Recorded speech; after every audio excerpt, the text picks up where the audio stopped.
We've surrendered everything to Jesus through Mary and received the Holy Spirit anew. What can we expect now that we've opened our hearts to the Lord and in return the Father has sent us his promise? Let's return to Mary and the apostles. Once Mary gave her fiat, her surrender to the will of God, St. Luke tells us that Mary set out and traveled to the hill country in haste to a town of Judah, where she entered the house of Zechariah and greeted Elizabeth. The Holy Spirit called Mary to go out.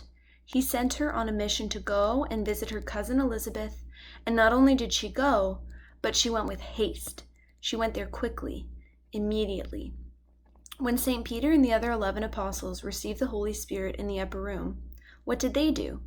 They didn't stay there.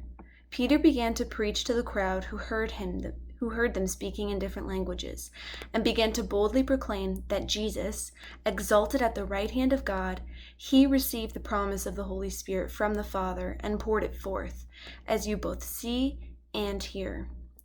Even when Jesus was baptized in the Jordan River and the Holy Spirit descended upon him like a dove, St. Mark recounts that at once the Holy Spirit drove him out into the desert. What does the Holy Spirit do in us when we receive him? He moves us to action and mission and guides us to do so quickly. The Holy Spirit is calling you to do the same thing. Whatever it is that the Lord has been convicting you to do, whatever he has put on your heart during this retreat today, follow these stirrings of the Holy Spirit. Cooperate with God's will. It could be that God's calling you to root out serious sin in your life if you struggle with that.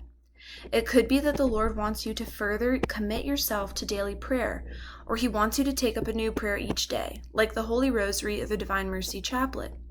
It could be that the Holy Spirit wants to work in you to bring others to the faith, to evangelize. Maybe God is even calling you to give your time in service to others.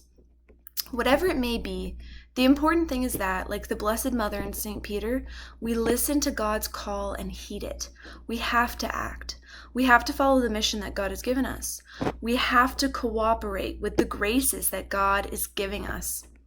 Pope Emeritus, during his pontificate as Pope Benedict XVI, addressed the entire Church, exhorting us to be missionaries and asking for Mary's help in this call, as he said, "May she especially make us all aware of being missionaries, that is, those who have been sent out by the Lord to be his witnesses at every moment of our life."